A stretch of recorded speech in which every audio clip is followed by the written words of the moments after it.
Do I need a bone stimulator for a grade 5 stress fracture? Well, that's what we're talking about today on the Doc on the Run podcast.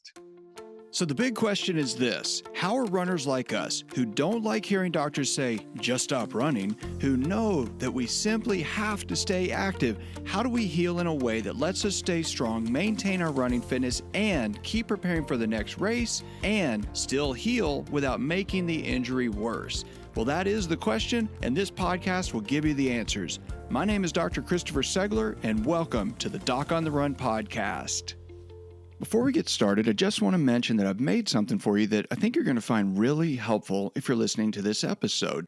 It's called the Stress Fracture Masterclass, and what it will do is it will help you understand how bad your stress fracture really is. You're going to learn the differences between stress response and stress reaction, stress fracture, and what all that really means to a recovering runner who wants to run. So check it out at the end of the episode. I just did a second opinion consultation with a runner who called and said that she was diagnosed with a grade 5 stress fracture.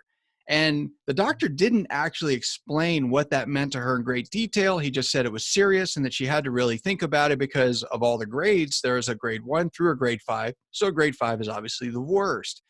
So I had to talk to her a little bit about what that actually means.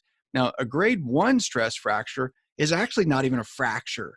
It's where you have a stress response. It's normal. And if you have a grade 1 stress fracture, you don't need to limit your training at all. You can keep running, training just the same, and that's a normal thing that happens in training. You can get a stress response. It's not pathologic. Grade 2 is where you actually have pain, and it's a stress reaction. That thing is pathologic, and it is a problem that will get worse if you ignore it. A grade 3 stress fracture is where you've got a crack in the bone. This is a problem. There's an actual crack there. But at least in a grade 3 stress fracture, it's in the right position. A grade 4 stress fracture is where you not only have a crack, but it's moved out of position a little bit, so that obviously is worse. A grade 5 is no longer actually a stress fracture. It's turned into something else that we call a fracture non-union. Non-union means the pieces did not unite. They did not get back together. It's not healing anymore. So something has changed, and it depends on where you are in that continuum, but many doctors will define a non-union as a fracture that hasn't actually healed, still appears to be present on imaging like an x-ray that's been there for 90 days or more. The longer it goes, the harder it is to get it to heal. Now, there is a chance that you can develop something called a non-painful non-union, where you have so much scar tissue in between the pieces of bone that it's actually so stable, almost as stable as bone, but it doesn't hurt at all when you do anything. And if it doesn't hurt when you move it, it's not a problem. But you do not want to gamble and hope that you wind up with a stable, non-painful, non-union. You obviously would want to get the bone to heal. A bone stimulator is one way to do that. But what will happen most of the time is a doctor's going to look at it, they will talk to you, and you have to be honest with them. If you've been walking on it, if you've been trying to work out, you've done stuff that has actually impeded your progress, the only change you might need is really stopping all of that stuff that you shouldn't have been doing in the first place.